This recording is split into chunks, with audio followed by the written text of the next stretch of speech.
Welcome back. We're talking about education, and in a few moments we'll be joined by an advocate for reform in the United States and an educator in South Korea, where students are known to be some of the brightest in the world.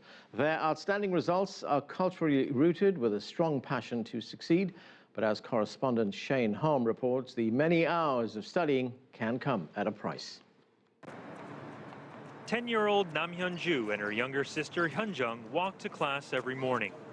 They attend elementary school in western Seoul. Hyun-ju is in the 4th grade and Hyun-jung in grade 3. Classes begin at 8:40 a.m. The day is jam-packed with subjects ranging from math and science to English and social studies, not much different from other parts of the world. I like going to school. My favorite subject is physical education. Korean students typically rank in the top tier of OECD evaluations. 97% of high school students graduate. The country's literacy rate stands at 98%. And according to the U.S. Institute of International Education, Koreans comprise the 3rd largest number of international students enrolled at U.S. universities, behind students from China and India. In 2011, U.S. President Barack Obama used his State of the Union speech to tout Korean educators. Let's also remember that after parents, the biggest impact on a child's success comes from the man or woman at the front of the classroom. In South Korea, teachers are known as nation builders. Here in America, it's time we treated the people who educate our children with the same level of respect. Teachers may play a vital role in student performance, but there is also strong support from parents.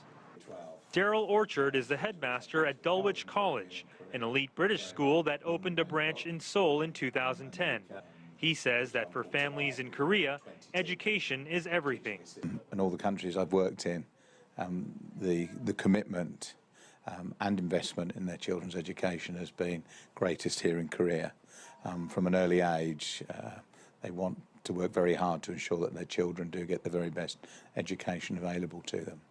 After a long day at school, Hyun-ju and Hyun-jung aren't done because there's more learning to do. They walk to a nearby piano school where they will work on improving their music skills. For students in South Korea, learning doesn't end at the final bell. Many attend private learning institutes known as hagwons into the wee hours of the night. In fact, 3/4 of Korean students enroll in these cram schools in an industry estimated at roughly $17 billion. And families here spend nearly 1/5 of their total income on education for their children. I have no choice but to send my kids to academies if they want to go to university. They have to go because their friends go. After-school learning is where my children have the chance to interact with friends. Critics say Korean students rely on private tutoring in order to make up for deficiencies at schools, which tend to focus on testing and rote memorization. That could explain the strong testing skills, but in the long run may result in waning interest in school and high stress levels. To counter this, educators say a Western-style education also has its benefits. Typically people from countries in Asia will have that great respect for teachers, for headmasters, that great work ethic, that dedication, probably take more risks. They're willing to get things wrong. And as we know, that's very much part of the learning process in making mistakes. For Hyun-ju and Hyun-jung, tomorrow is another work-filled day. Whether the system they study in is ideal, however, depends on your school of thought. Shane Hom for CCTV, Seoul. Joining us now is a scholar, author, reformer, and leading advocate for e-learning. That's the use of electronic media, information, and communication technologies in education. Professor Okhwa Lee has taught at Chungbuk National University for the past 18 years and witnessed e-learning in South Korea since its inception. She joins us from Seoul. And here with us in Washington is Okhwa Lee, a frequent speaker on education reform issues. She has successfully managed efforts to bring reform to dozens of U.S. states and currently serves as the president of the Center for Education Reform. Thanks to both of you for joining us. Okhwa, let me start with you. As we heard in that report, students in South Korea come under enormous pressure from their parents, from their teachers, and even from the school system to succeed. And I'm just wondering, whether that's the cost they have to pay, these high stress levels, to be successful at school. Yes, I feel very sorry for our students in Korea. They work from very early until very late at night. They virtually no time for playing. In fact, if they play, they feel guilty. It's such a pity. So recently, from last year, there is a new system, new policy introduced in middle school, which is called free semester policy. That is, for one semester during the middle school years, which is 15 years, 16 years, 17 years time, without exam, students can explore their career, their past, their future interest, without worrying about the exams. Okay, Cora, I'm sorry I called you Cora Lee, though you're of course Cora Kerwin. Yes. Let's not forget that. Now, we don't appear to have that kind of pressure here in the United States, the pressure to succeed all the time. No, we don't have that culture of success or equality. In fact, only 34% of our nation's 8th graders can read and compute math at proficiency. So there needs to be a balance between, I think, the two, what's going on in the rest of the world and what we could be doing better here in the United States. Like standards and measurement and looking at student performance is critical, but we need to be addressing it from at the school level. You know, what is going on in the classroom? Do our teachers have the ability to innovate? Do our schools have the ability to innovate? This focus on testing alone isn't helping us reach the potential that our students have. You know, in the United States, students here scored 17th in those standardized tests that were carried out. Those were I think the PISA tests. I mean, what do you make of the fact that the United States came 17th among most of the, behind most developed countries? Well, and actually in math, we're 36th. And we spend close to, probably one of the most, out of all of the countries, industrialized nations that are in the PISA, we spend probably the most.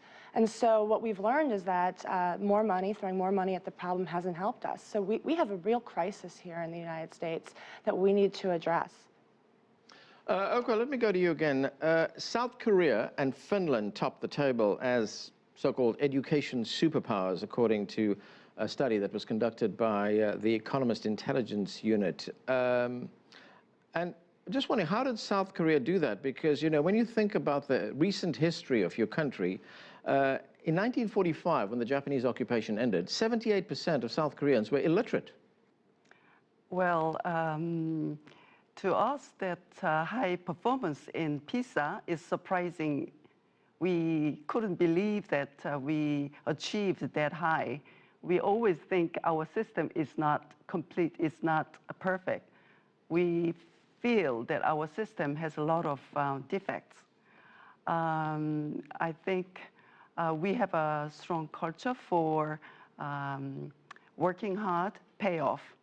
If you work hard, and sacrifice your pleasure now, your future will be paid off. And we have that ethic. And our students have a interesting attitude that if you fail, if you do not do well academically, it's because of you. It's not because of the system.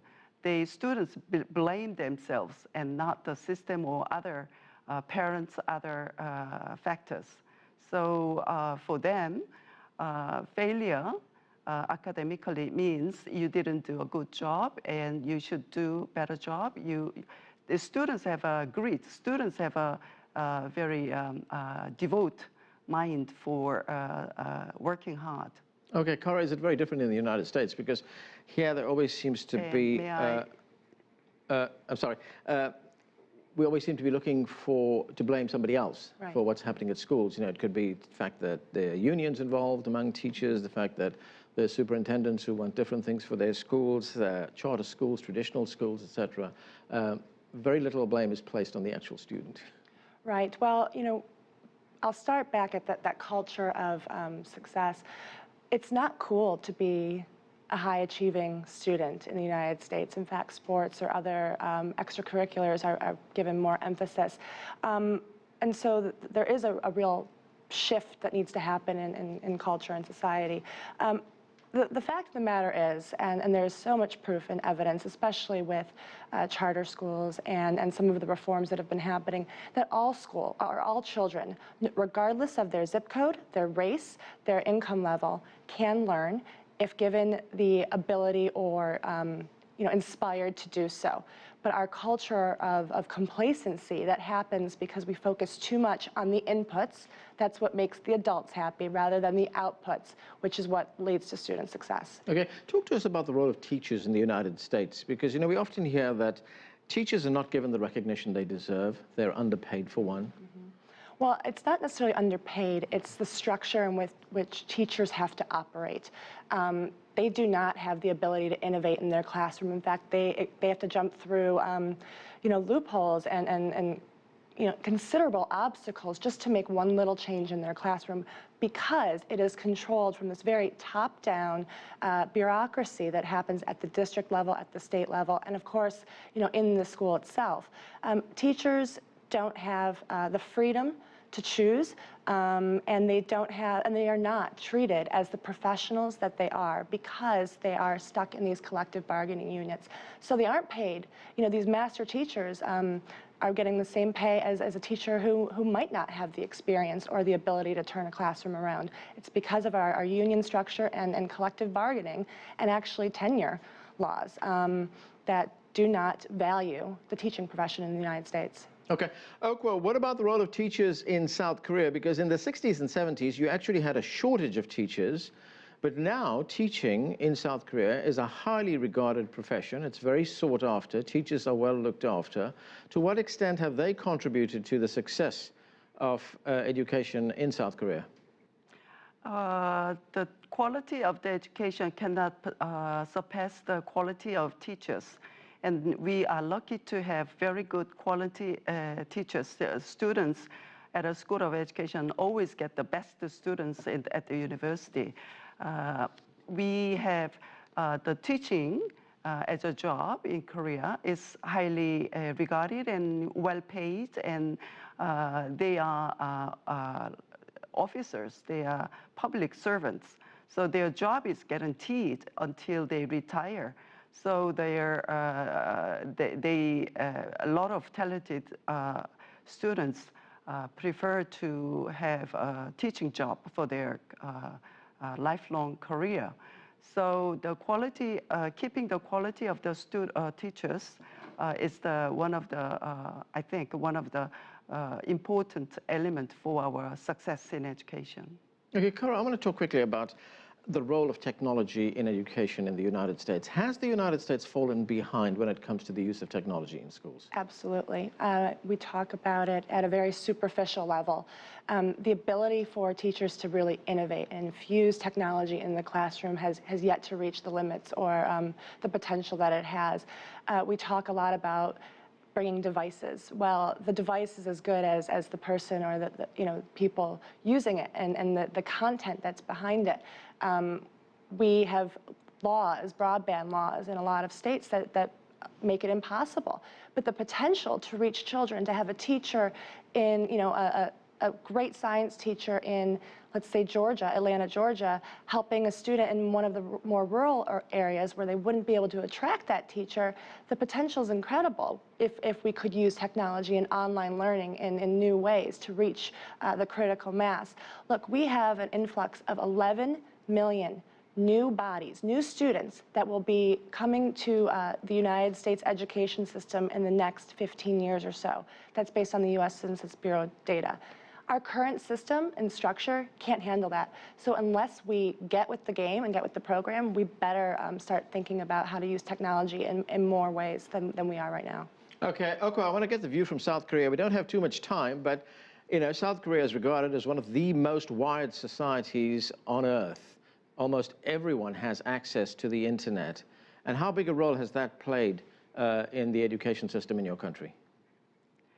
When the internet and ICT was introduced in school system, we had a choice whether we decrease the size of the classroom size or provide technology in schools. And we chose the policy to provide the technology in schools. And providing the technology in schools means a lot in many ways. The ubiquitous learning became available.